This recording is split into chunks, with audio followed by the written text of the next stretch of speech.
अस्सलाम वालेकुम दोस्त, उम्मीद करता हूँ आप सब खैरियत से होंगे। अल्लाह की रहमत करम फजल और शुक्र के साथ आज की वीडियो का आगाज़ करते हैं। सबसे पहले आप सबको, सब भाइयों को जुम्मा मुबारक। नहीं यार, ईद कहाँ से आ गई। तो यासिन कह रहे हैं आपको ईद मुबारक। आप सभी यार ईद कब की गुजर गई है। सबको मेरी तरफ से जुम्मा मुबारक। तो सबसे पहले जुम्मा पढ़ने चलते हैं, तो आइए जुम्मा पढ़ के आते हैं। उसके बाद मैच की बात करेंगे। आज पाकिस्तान का मैच है अफ़गानिस्तान के साथ। तो सही पूछे तो हमने जितने भी मैच हुए अभी तक हमने सब जीते हुए हैं, लेकिन आज मुझे जो है वो डर लग रहा है। उनके जो स्पिनर हैं वो बहुत शानदार हैं, राशिद खान, मुजीबुर रहमान और मोहम्मद नबी।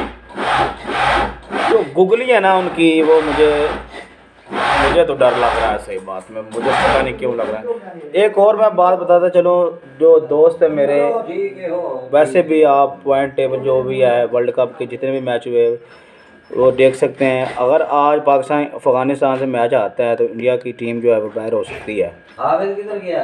ये बहुत इंटरेस्टिंग बात है, लेकिन हमने मैच हारना नहीं है, ठीक है।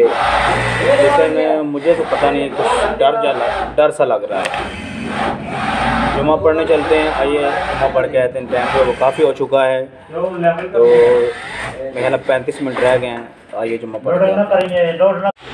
तो जुम्मा हमने अदा कर लिया है सब भाइयों ने। तो जुम्मे से पहले बात आपसे ये हो रही थी कि अफ़गानिस्तान की टीम जो है वो बहुत अच्छी है। तो इंडिया जो है वो कैसे बाहर हो सकता है। वो ऐसे बाहर हो सकता है कि अगर अफ़गानिस्तान आज हमसे जीत जाता है तो उनका रन रेट जो है वो बहुत अच्छा है। इसलिए तो मैं तो कहता हूँ छोड़ो इसको।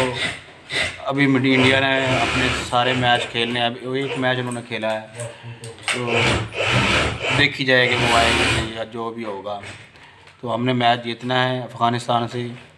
मेरी बेस्ट विशेस हैं पाकिस्तान टीम के लिए। Good luck. और इसी के साथ मुझे इजाज़त, दुआ में याद रखिएगा। बहुत सारा प्यार। अल्लाह हाफ़िज़।